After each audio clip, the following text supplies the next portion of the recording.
ஏமாற்றாதே, தமிழ்நாட்டை ஏமாற்றாதே, நிதி எங்கே, நிதி எங்கே,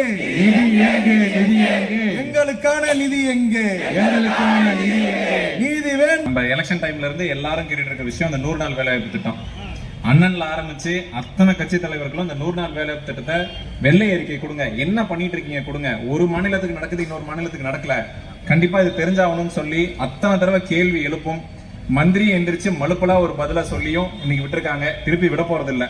இந்த மாதிரி ஒரு விஷயத்திலையும் இந்த மத்திய அரசாங்கம் நம்மளுக்கு வந்து ரொம்ப பாரபட்சமா நடந்துட்டு இருக்க ஒரு மத்திய அரசாங்கமா இருக்கு. முக்கியமான விஷயம் இந்த பட்ஜெட்ல பாத்தீங்கன்னா சாப்பாட்டுக்கும் நமக்கு உரத்துக்கும் நம்ம குழந்தைங்க படிக்கிறதுக்குமே வந்து பணத்தை குறைச்சிருக்காங்க. ஆனா இதே வந்து பெரிய முதலாளிகள் ஃபேக்டரி பண்ணுனா அதுக்கு உண்டான செலவை வந்து அதிகப்படுத்தியிருக்காங்க. ஆக மொத்தம் மக்களுக்கு தேவையான அடிப்படை தேவைகளான உணவு மற்றும் நம்ம விவசாயத்துக்கு தேவையான உரம், அது மட்டும் நம்ம குழந்தைங்களுக்கு உண்டான படிப்பு, 3 முக்கியமான விஷயத்திலயுமே அந்த வந்து பணத்தை கம்மி பண்ணியிருக்காங்க. இது ஒரு மாநிலத்தை ரொம்ப கடுமையாகவே பாதிக்கிறத தாண்டி தமிழ்நாட்டில் வந்து அவங்க வந்து கிட்டத்தட்ட ஒண்ணுமே கொடுக்கல, கேட்ட எந்த விஷயத்துக்கும் கொடுக்கல. எத்தனை தடவை தமிழ்நாட்டினுடைய முதலமைச்சர், திராவிட முன்னேற்ற கழகத்தினுடைய தலைவர், இந்தியாவினுடைய நம்பர் 1 முதலமைச்சர் என்று வடபலத்து பத்திரிகையாளர்களால் போற்றப்படுகிற நம்முடைய மாண்புமிகு முதலமைச்சர் முத்துவேல் கருணாநிதி ஸ்டாலின் அவர்கள் இட்ட ஆணையை ஏற்று ஒன்றிய நிதிநிலை அறிக்கையில் தமிழ்நாட்டை வஞ்சித்த பாஜக அரசை எதிர்த்து பெரம்பலூர் மாவட்ட தலைநகரில் நடைபெறுகின்ற இந்த மாபெரும் கண்டன ஆர்ப்பாட்டத்தில் தலைமையேற்று நடத்தி கொண்டிருக்கின்ற மாவட்ட கழகத்தினுடைய அவைத்தலைவர் அருமை அண்ணன் நடராஜன் அவர்களே, வரவேற்புரை நிகழ்த்தி இருக்கின்ற மாவட்ட கழகத்தினுடைய துணை செயலாளர், கழகத்தினுடைய மூத்த தலகர்த்தர்கள் அன்பிற்குரிய குன்னம் ராஜேந்திரன் அவர்களே, முன்னாள் சட்டப்பேரவை உறுப்பினர் துரைசாமி அவர்களே, தலைமை செயற்குழு உறுப்பினர் அண்ணன் அக்ஷயபால் அவர்களே, ராஜேந்திரன் அவர்களே, மாநில அணிகளுடைய செயலாளர்கள் பரமேஸ்குமார், பெரியசாமி உள்ளிட்ட மாநிலத்தினுடைய நிர்வாகிகளே, மாவட்ட கழகத்தினுடைய நிர்வாகிகள் அன்பிற்குரிய இஸ்மாயில், ரவிச்சந்திரன், அண்ணன் ஆலத்தூர் கிருஷ்ணமூர்த்தி, ஒன்றிய கழகத்தினுடைய நிர்வாகிகள் ராஜகுமார், நல்லத்தம்பி, மதியழகன், ராஜேந்திரன், வல்லவன் உள்ளிட்ட ஒன்றிய கழகத்தினுடைய செயலாளர்களே, அண்ணன் முகுந்தன், ஜெகதீஸ்வரன், அண்ணாதுரை, பட்டுசெல்வி, அழகு நீலமேகம் உள்ளிட்ட கழகத்தினுடைய பொதுக்குழு உறுப்பினர்களே, பேரூர் கழகத்தினுடைய செயலாளர்கள் அன்பிற்குரிய செல்வலட்சுமி சேகர், ரவிச்சந்திரன், ஜாகிர் ஹுசேன் உள்ளிட்ட உங்கள் அனைவருக்கும் வணக்கம். தலைவர் கட்டளையிட்டார், அந்த கட்டளையை நிறைவேற்றுகின்ற பொறுப்பை நாம் நிறைவேற்றுவோம் என்கின்ற உணர்வோடு நீங்கள் இங்கே வந்திருக்கிறீர்கள். அன்றாடம் தொலைக்காட்சியை பார்க்கிறீர்கள், நடைபெறுகின்ற அவலமெல்லாம் உங்களுக்கு தெரியும். ஆனால் தொலைக்காட்சியை மூடியதற்கு பிறகு அதை பற்றிய பெரிய சிந்தனை உங்களுக்கு வருவதற்கான வாய்ப்பில்லை.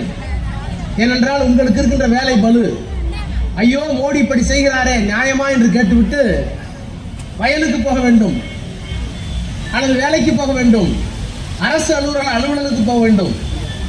எனவே மோடியினுடைய சர்க்கார் செய்கின்ற அந்த அநீதியை நீங்கள் ஒரு 10 நிமிடம் பார்த்துவிட்டு உங்களுடைய வேலையை பார்க்க தொடங்கி விடுகிறீர்கள்.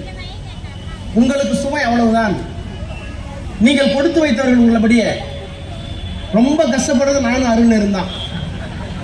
இதை சகிச்சுக்கிட்டு டெல்லியில் உட்காந்துருக்கேன் பாரு. அதை விட அருள் நேருவாச்சும் சின்ன பையன் புதுசா வந்தான்னா பார்லிமெண்ட் இப்படி இருக்கு எல்லாம் கட்டிட்டு இருக்காரு. நான் 25 வருஷம் அவங்க குப்பை கொட்டி இந்த மோடியை பார்த்து நான் படுற பாடு அப்படியே மூச்சு விடுறேன். என்ன தெரியுமா, நான் உங்களுக்கு ஒண்ணு சொல்றேன்.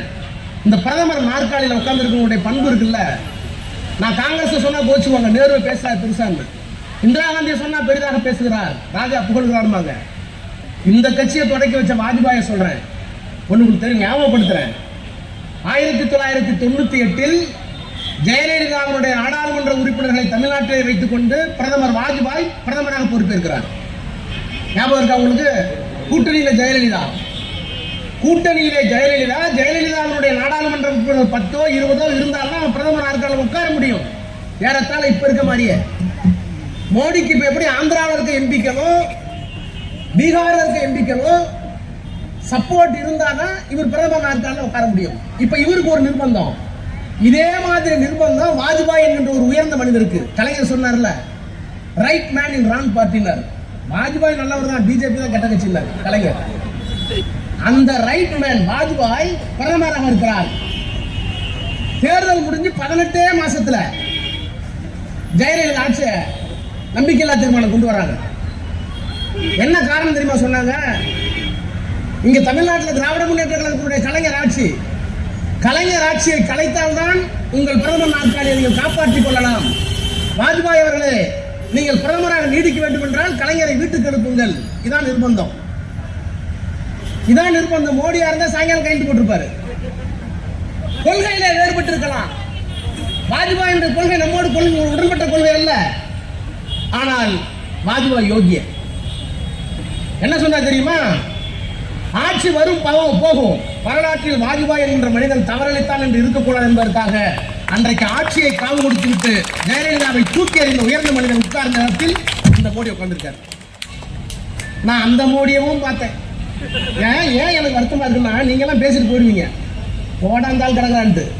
நான் அந்த மோடியோடு உட்காந்து சாப்பிட்டவன், அந்த மோடியோடு பிரயாணம் பண்ணவன். அவர் பிரதமராக இருக்கும்போது நான் மத்திய அரசில் இருந்தவன், அவரோடு வெளிநாடுகளுக்கு போனவன். சொந்த புள்ள மாதிரி பக்கம் உட்கார் ராஜா சாப்பிடுவார். அப்படிப்பட்ட உயர்ந்த மனிதனை பார்த்த நாற்காலியில் இப்போ ஒரு உருவம் உட்கார்ந்துருக்கு. ஐயோ, அதுதான் எங்களுக்கு தாங்க முடியும். அதே மாதிரி நம்முடைய தலைவர் இன்றைக்கு இருக்கிறாரே முத்துவேல் கருணாநிதி ஸ்டாலின், இவரை நான் இப்ப தெரியுமா பார்த்து மலைச்சு போயிருக்கேன். பல தடவை பார்த்து மலைச்சு. கலைஞரோட இருந்தவங்க நாங்களே. கொங்கு மண்டலத்தில் எந்த ஒரு எம்எல்ஏவும் திராவிட முன்னேற்ற கழகம் ஜெயிக்கல. நல்லா கவனிங்க. கொங்கு மண்டலத்தில் நான் இருக்கின்ற நீலகிரி மாவட்டத்தில் ஒரே ஒரு எம்எல்ஏவை தவிர கீழே இருக்கிற எந்த கொங்கு மண்டலத்தில் ஈரோட்டில் ஒரு எம்எல்ஏ இல்ல, திருப்பூர்ல ஒரு எம்எல்ஏ இல்ல, கோயம்புத்தூர்ல ஒரு எம்எல்ஏ இல்ல, முழு பொள்ளாச்சியில் ஒரு எம்எல்ஏ இல்ல. சுத்தமா வலிச்சு எடுத்துட்டாங்க, திமுகவுக்கு இல்ல. ஆனால் கலைஞருடைய பிள்ளை சொன்னார், வாக்களித்த மக்களுக்கு மட்டும் நான் முதலமைச்சர் அல்ல, வாக்களிக்காத மக்களின் நம்பிக்கையை பெறுகின்ற வரையில் நான் முதலமைச்சர். அதனாலதான் ஆட்சி பொறுப்பிற்கு வந்து முதல்ல நேர கோயம்புத்தூருக்கு வந்து